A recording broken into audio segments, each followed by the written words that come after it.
course, yeah. It is designed to lift some spirits, and we currently we're supposed to be on tour. We were over in Australia.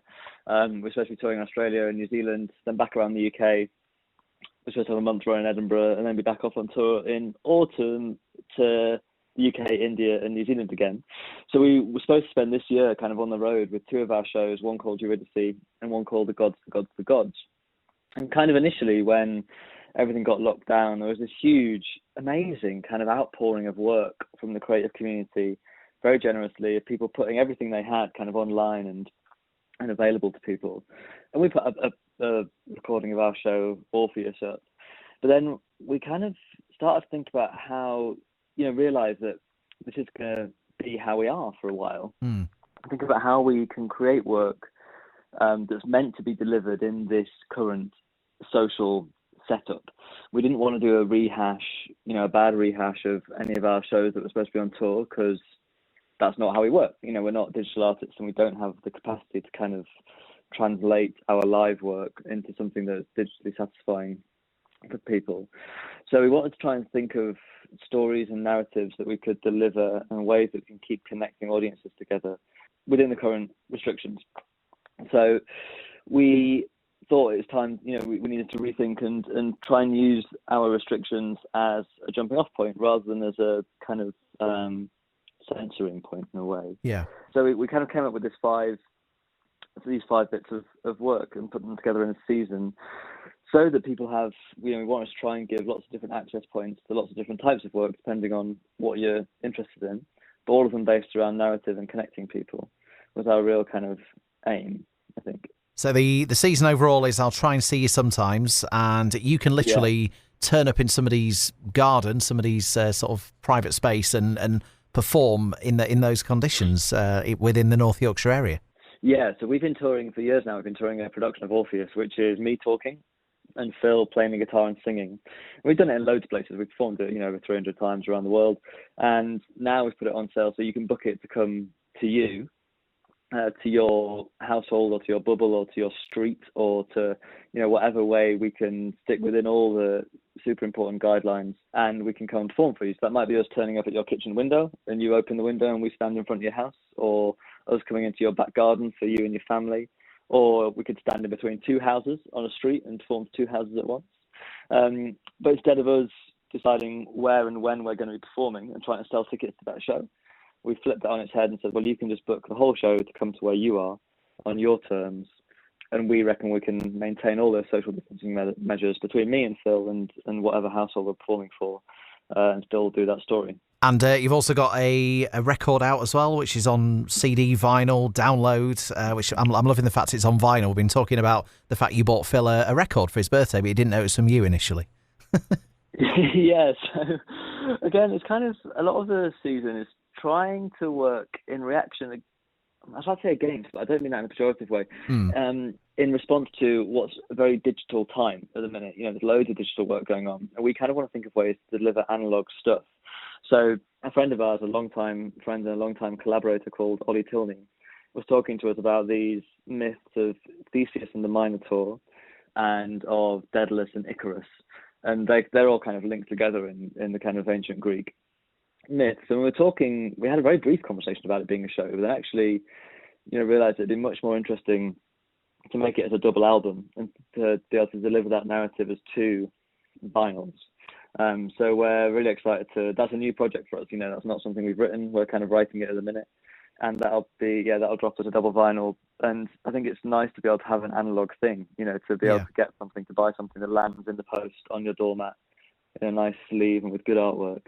And so you still get that sense of an event. And we need to make sure Phil buys a record player soon as well. Yeah, well, look, I could afford to buy him his favourite band of the street, so I could afford to buy him a Streets LP. I couldn't afford to buy him the record player, but maybe some of his other mates can do that. Absolutely. And tell me a bit about the pen pal projects as well. So again, this is all combating loneliness in what's been a difficult time for so many people, hasn't it?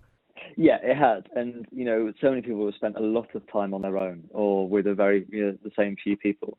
And a huge amount of the country has done that really valiantly and brilliantly, and we owe a lot to the people who stayed in their houses and kind of stayed isolated and looked out for each other in that way. And we're trying to bring back, or we'd like to bring back, that kind of lost art of letter writing, of connecting people, again, in an analogue way. So you receive something beautiful in the post sent from someone else. So the way that will work is that you'll sign up to Oh To Be So Lonely, and we'll send you a letter. We'll send you a letter that has some stuff about how we are and what's been going on.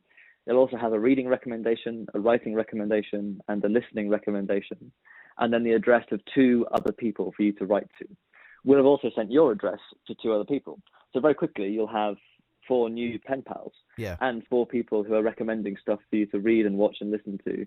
So hopefully you'll be able to broaden your kind of, intake of books and podcasts and records and films or TV shows and whatever else.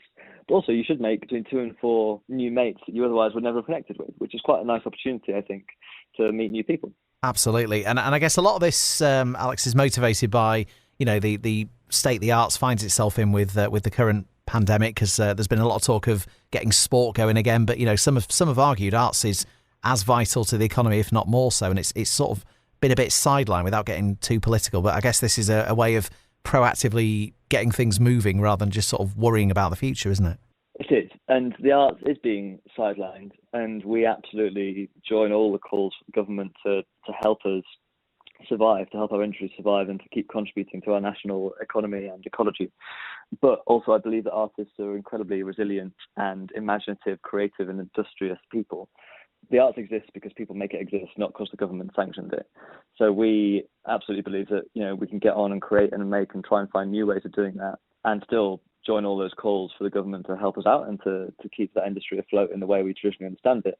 Also to be able to imaginatively work outside of those usual presumptions, those usual auditoriums, those usual 4 walls, and those usual ways of gathering, to keep telling stories and connecting people, even in what feels like quite a restrictive scenario. But I do think it's still possible, and I think the artists are well placed to discover that. Yeah, I mean, it's amazing what is possible, because I've seen some of the ways some of the soap operas having to work now, and also the venues as well. But I guess in someone's private setting, you can still maintain the distancing, but really bring it to their doorstep, which is it's going to be something they remember for a long time, isn't it?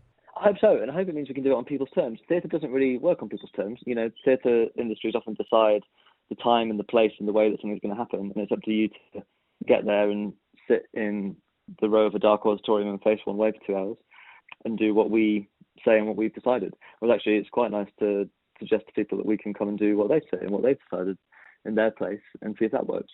And obviously, you can get as political as you like with your answers, but arts has been a victim of some of the cuts over the years. So at the end of all this, what would you like to see happen? Would you just like to see a little bit more conversation being had about the future of the medium, really? Yeah, absolutely. And the arts has over the years been decimated and hugely undervalued by the current government, and could happily talk and rail about that for hours. Because it's such a vital part, and people make really good economic arguments about that, and they're really valuable. But also the inherent value of art is about storytelling and about bringing people together and abstracting and reflecting our world back to us. And someone wrote an incredible thing about the kind of right to assembly and how important assembly is, and bringing people together, how important that is. And theatres and arts are a great facet, a great way to do that. Obviously we can't physically bring large numbers of people together right now, but as soon as we can, we should all be looking at ways to do that, and the government, needs to play a huge part in keeping that alive. And for anyone wanting to find out the full body of work and how to book, etc., what's the best way to do that? Is that via your website? Yeah, you're going to do all at our website, which is theflanagancollective.com, all single letters in Flanagan. FlanaganCollective.com. That actually tells of how to book Orpheus, how to sign up to be part of Oh To Be So Lonely, the pen pal project, how to join This Story Is For You, which is a new story with guest illustrators. More information on Half Man, Half Bull, which is the new record that we're making, and also some information on a big adaptation of The Odyssey, which is happening across lots of cities across the world in August. And are you excited to get back around the world, or are you quite enjoying being back in rural North Yorkshire for now? I think this is the longest I've been in one place since I was 18. Wow. I don't think I've spent this many nights in my own bed and not been on tour or working elsewhere for a huge amount of time. So it's kind of, there's some things about it which are very lovely. But yeah, Phil and I are both chomping at the bit to get back out on the road. I can imagine, yeah. Well, good luck with it all, and we'll keep in touch and see how it all goes.